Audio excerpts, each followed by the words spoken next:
Welcome to the Hunger Games! SGC here. Today's movie review, you guessed it, Hunger Games Catching Fire. Directed by Francis Lawrence. You might know him from the guy that directed Constantine back in 05, I Am Legend in 07, even Water for Elephants. And he's also the upcoming director for Hunger Games Mockingjay Part 1 and Part 2. Why do you gotta make it in 2 parts? So first off, Jennifer Lawrence, I adore thee. She's just amazing, and I just love every shot that she's in, and I just can't wait to see her in American Hustle and just in all future films that she's gonna be in.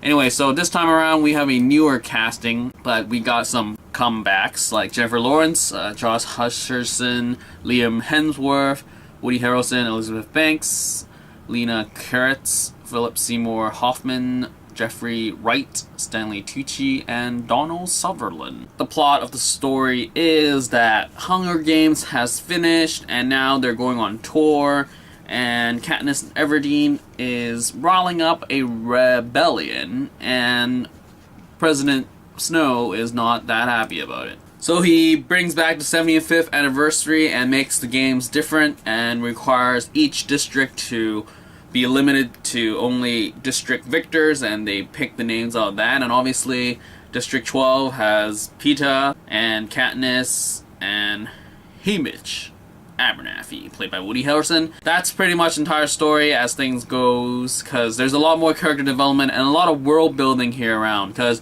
75th anniversary, bringing back victors and making them play again is not something that's pretty cool, because I mean, you were promised to live out your life after you win a game, and to be brought back just kind of sucks. So what I like about this film, first off, the world building is a big part of the movie this time around compared to the first time around with Hunger Games itself. First off, I forgot to say, I did not read Catching Fire, so I can't compare, so I'm not going to do a comparison and can't say anything about how it was adapted. But anyway, let's go back to what I like. The world building here is pretty crazy as the rebellion's going through, and there's a lot of characterization. There was an awesome moment for Elizabeth Banks' character Elfie when she was pulling the names out of the hat sort of thing. And you can see her character's changing as she's like against her victors going back in, and it's just this moment where it just felt like, wow, these people actually feel, because in Hunger Games the people from the Capitol are built up for these like crazy, you really don't know what the heck's wrong with them sort of type of people. But here Elizabeth Banks' Elfie is like, she's realizing how messed up the situation is, and that was really great.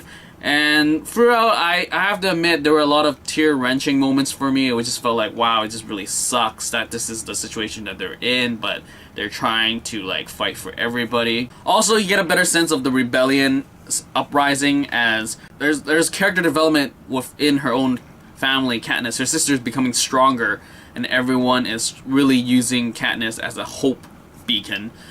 Though I have to say that Liam Hemsworth's acting once again wasn't that amazing. He, of all the really non-incestual characters, was the weakest, I would say, compared to everybody else. Even, you know, the victors from other districts had more, you know, immersion, and just I felt them rather than Liam's acting. I really couldn't get into Liam's acting at all, really. Also, the games itself was pretty intense, because I mean, for me, I didn't read the book, so I don't know what the kill order is, so I was like, oh no, they're walking away, is he gonna die? Don't die, no. So again, Jennifer Lawrence is amazing here. Josh Hutcherson has a lot more lines here, and he plays the emotionals really well, because he's just really confused as how he's supposed to feel, because he loves Katniss, yet he knows Katniss doesn't love him back sort of thing, and he's just like, oh, what am I supposed to feel sort of thing. And then we have a newcomer, Sam Claflin, playing Finnick Odin, and he's just pretty cool too, because he's you always think, as the audience that didn't read the book, I was like, is he gonna turn his back on them? Is he gonna kill them somehow? What's gonna happen? Also, I really loved Jenna Malone playing Johanna Mason. She's like the crazy woman from the Wood District, and I can't believe I forgot that she was in Sucker Punch playing Rocket. No wonder she is just eye candy. One thing that I sort of disliked, I guess, would have been the people coming from the different districts. I sort of wish they played a little bit more of that, because every time someone died I was like, I don't recognize him, nor do I know which district he is from. Even Finnick, who is in the story, I think it went by me so fast that it's just like, oh, okay, I don't know what district he's from. And like I said, Elizabeth Banks had that really awesome moment, and I think as a character she's done really well for herself, and she has more lines, I feel, that compared to Woody Harrelson here in this movie compared to last. He had more lines last, I feel. And yeah, I just really appreciate where they played Elizabeth Banks, Effie's character, where just she changed. She really did change, and I really appreciate that, the fact that I could feel that she changed, even though it's subtly, but it meant so much story-wise that she changed. And yep, so that's pretty much it for this Hunger Games Catching Fire. It was enjoyable. I would say it built off what it built off in the first one and made it bigger, yet it was not too much of new things. Like, we had the Hunger Games, that was like the core of the first movie, yet we have more stuff about, you know, civilization and society and everything. That you should just watch it, because it was an enjoyable watch. And I do hope that some of you who's read the book leave a comment below and tell me how different the movie and the book is, because I probably won't read the book, because yeah, I'm good with the movies.